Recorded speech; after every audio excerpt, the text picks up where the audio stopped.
ಉಡುಪಿ ಜಿಲ್ಲೆಯಲ್ಲಿ ಧಾರಾಕಾರ ಮಳೆ ಸುರಿತಾ ಇದೆ. ತಗ್ಗು ಪ್ರದೇಶಗಳು ಜಲಾವೃತ ಆಗಿದೆ. ಜನಜೀವನ ಅಸ್ತವ್ಯಸ್ತವಾಗಿದೆ. ಉಡುಪಿ ಜಿಲ್ಲೆಯಲ್ಲಿ ಧಾರಾಕಾರ ಮಳೆ ಸುರಿತಾ ಇದ್ದು ಅಲ್ಲೂ ಕೂಡ ಒಂದಷ್ಟು ಅವಾಂತರಗಳಾಗಿದೆ. ಉಡುಪಿ ಜಿಲ್ಲೆಯಲ್ಲಿ ಆರೆಂಜ್ ಅಲರ್ಟ್ ಘೋಷಣೆ ಮಾಡಿದೆ. ಮಳೆ ಮುನ್ಸೂಚನೆ ನೀಡಿದ ಹವಾಮಾನ ಇಲಾಖೆ. ಜಿಲ್ಲಾಡಳಿತ ಈಗಾಗಲೇ ಸಾಕಷ್ಟು ಎಚ್ಚರಿಕೆಯನ್ನ ಕೊಟ್ಟಿದೆ. ಉಡುಪಿ ಜಿಲ್ಲೆಯಲ್ಲಿ ಆರೆಂಜ್ ಅಲರ್ಟ್ ಘೋಷಣೆಯಾಗಿದೆ.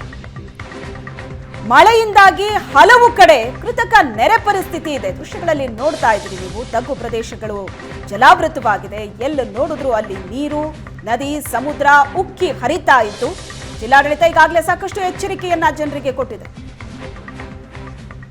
ಉಡುಪಿ ನಗರದ ಹಲವೆಡೆ ನೆರೆಯ ವಾತಾವರಣ ಮುಂದಿರುವಂಥದ್ದು ನಾವಿಲ್ಲಿ ನೋಡ್ಬೋದು. ಮಠದ ಬೆಟ್ಟು ಇರ್ಬೋದು ಅಥವಾ ಮೂಡನಡಿರು ಇರ್ಬೋದು.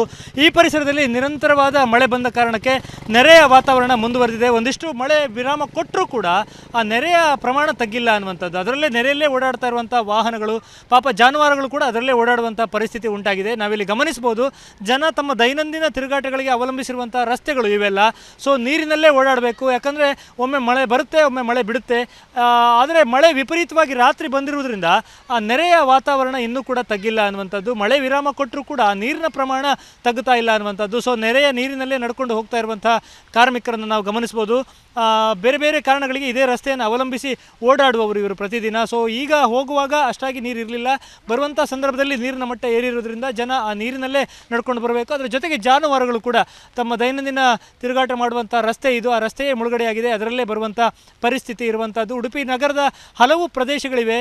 ಸಾಕಷ್ಟು ಹೊಸ ಕಟ್ಟಡಗಳು ಆದ ನಂತರ ಅವರ ಕಟ್ಟಡಗಳಿಗೆ ಕಾಂಪೌಂಡ್ಗಳನ್ನು ಮಾಡಿಕೊಂಡಿರ್ತಾರೆ. ಇದರಿಂದ ನೀರಿನ ಹರಿವಿಗೆ ತೊಂದರೆ ಉಂಟಾಗುತ್ತೆ. ಈ ಭಾಗದಲ್ಲೆಲ್ಲ ಹಳ್ಳ ಕೊಳ್ಳಗಳಿವೆ. ಸೊ ಅದೆಲ್ಲ ಬ್ಲಾಕ್ ಆದದ್ರಿಂದ ಮತ್ತು ಬಹಳ ಮುಂಚಿತವಾಗಿ ಅದರ ನೀರನ್ನು ತೆರವು ಮಾಡಬೇಕಾಗಿತ್ತು. ಅದು ಕೂಡ ಆಗಿಲ್ಲ. ಈ ಎಲ್ಲ ಕಾರಣಗಳಿಂದಾಗಿ ಒಂದು ಕೃತಕ ನೆರೆ ಉಡುಪಿ ನಗರದಲ್ಲಿ ಪದೇ ಪದೇ ಉಂಟಾಗುವಂಥದ್ದನ್ನು ನಾವು ಗಮನಿಸಿದ್ದೇವೆ. ಅದರಲ್ಲೂ ಮುಖ್ಯವಾಗಿ ಬೈಲಕೆರೆ ಪರಿಸರ ಇರ್ಬೋದು, ಮೂಡನಿಡಂಬೂರು ಪರಿಸರ ಇರ್ಬೋದು ಮತ್ತು ಬಹಳ ಮುಖ್ಯವಾಗಿ ಮಠದ ಪರಿಸರದಲ್ಲೂ ಕೂಡ ಇದೇ ರೀತಿಯ ವಾತಾವರಣನ ನಾವು ನೋಡಿಕೊಂಡು ಬಂದಿದ್ದೇವೆ. ಮತ್ತು ಸಾಕಷ್ಟು ಮನೆಗಳಿಗೆ ಹೋಗುವಂಥ ದಾರಿಗಳು ಕೂಡ ಮುಚ್ಚುಗಡೆ ಆಗಿದೆ ಅನ್ನುವಂಥದ್ದು. ಕೇವಲ ಮಳೆ ಬಂದರೆ ಅಷ್ಟು ಸಮಸ್ಯೆ ಆಗೋದಿಲ್ಲ. ಮಳೆಯ ಜೊತೆಗೆ ಗಾಳಿ ಇದ್ದಾಗ ನೆರೆ ಅನ್ನುವಂಥದ್ದು ಹೆಚ್ಚಾಗುತ್ತೆ, ನೆರೆಯ ತೀವ್ರತೆ ಹೆಚ್ಚಾಗುತ್ತೆ. ಸೊ ಅಂಥ ಸಂದರ್ಭದಲ್ಲಿ ಮನೆಗೆ ಹೋಗುವ ದಾರಿಗಳು ಕೂಡ ಬ್ಲಾಕ್ ಆಗಿರುವಂಥ ದೃಶ್ಯವನ್ನು ನಾವು ನೋಡ್ಬೋದು. ನಾವೀಗ ಮಾತನಾಡ್ತಾ ಇರುವಂಥ ಸಂದರ್ಭದಲ್ಲೇ ವಿಪರೀತವಾದ ಗಾಳಿ ಮತ್ತು ಮಳೆ ಮತ್ತೆ ಶುರುವಾಗಿದೆ. ಒಂದು ದೊಡ್ಡ ವಿರಾಮ ಇತ್ತು, ಒಂದು 2-3 ಗಂಟೆಗಳ ಕಾಲ ಮಳೆ ಬಿಟ್ಟಿತ್ತು. ಈಗ ಮತ್ತೆ ಮಳೆ ಶುರುವಾಗಿರುವಂಥದ್ದು. ಅದರಲ್ಲೂ ಗಾಳಿ ವಿಪರೀತವಾಗಿರುತ್ತೆ. ಗಾಳಿ ಇದ್ದಾಗ ನೀರಿನ ಹರಿವಿನಲ್ಲಿ ವ್ಯತ್ಯಾಸ ಉಂಟಾಗುತ್ತೆ. ನೀರು ಹರಿಯೋದಿಲ್ಲ, ನಿಂತಲ್ಲೇ ನಿಂತು ನೆರೆ ಉಂಟಾಗುವಂಥದ್ದು. ಸೊ ವಿಪರೀತವಾದ ಮಳೆ ಮತ್ತೆ ಶುರುವಾಗಿದೆ. ರೆಡ್ ಅಲರ್ಟನ್ನು ಈಗಾಗಲೇ ಘೋಷಣೆ ಮಾಡಿರುವಂಥದ್ದು. ನಾವು ಆ ದಾರಿಯನ್ನು ನೋಡಿದರೆ, ಗಮನಿಸಿದರೆ ಗೊತ್ತಾಗುತ್ತೆ ಈ ಮಳೆಯ ತೀವ್ರತೆ ಎಷ್ಟರ ಮಟ್ಟಿಗಿದೆ ಅನ್ನುವಂಥದ್ದು. ಮತ್ತು ಅಲ್ಲಿಯ ತೆಂಗಿನ ಮರಗಳ ಒಂದು ಓಲಾಟವನ್ನು ನೋಡಿದರೂ ಕೂಡ, ಗಮನಿಸಿದರೂ ಕೂಡ ಗೊತ್ತಾಗುತ್ತೆ. ಗಾಳಿ ಭಾಳ ದೊಡ್ಡ ಪ್ರಮಾಣದಲ್ಲಿ ಬರುವುದರಿಂದ ಸಮುದ್ರಕ್ಕೆ ಸೇರುವ ನೀರಿನ ಹರಿವಿನಲ್ಲಿ ವ್ಯತ್ಯಾಸ ಉಂಟಾಗಿ ಅವು ಹಿನ್ನೀರಿನಲ್ಲಿ ವಾಪಸ್ ಬರೋದರಿಂದ ಮತ್ತೆ ನದಿಗಳ ನೀರಿನ ಹರಿವಿನಲ್ಲಿ ವ್ಯತ್ಯಾಸ ಉಂಟಾಗಿ ನೆರೆ ಬರುವಂಥದ್ದು.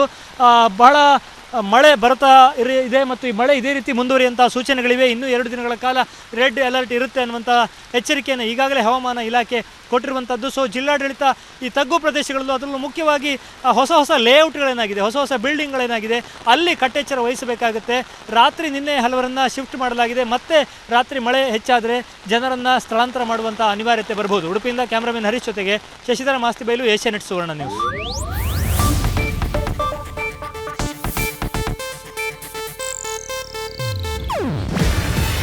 ಇದು ಏಷ್ಯಾನೆಟ್ ನ್ಯೂಸ್ ನೆಟ್ವರ್ಕ್ ಪ್ರಸ್ತುತಿ. ನೀವು ನೋಡ್ತಿದ್ದೀರಾ ಏಷ್ಯಾನೆಟ್ ಸುವರ್ಣ ನ್ಯೂಸ್.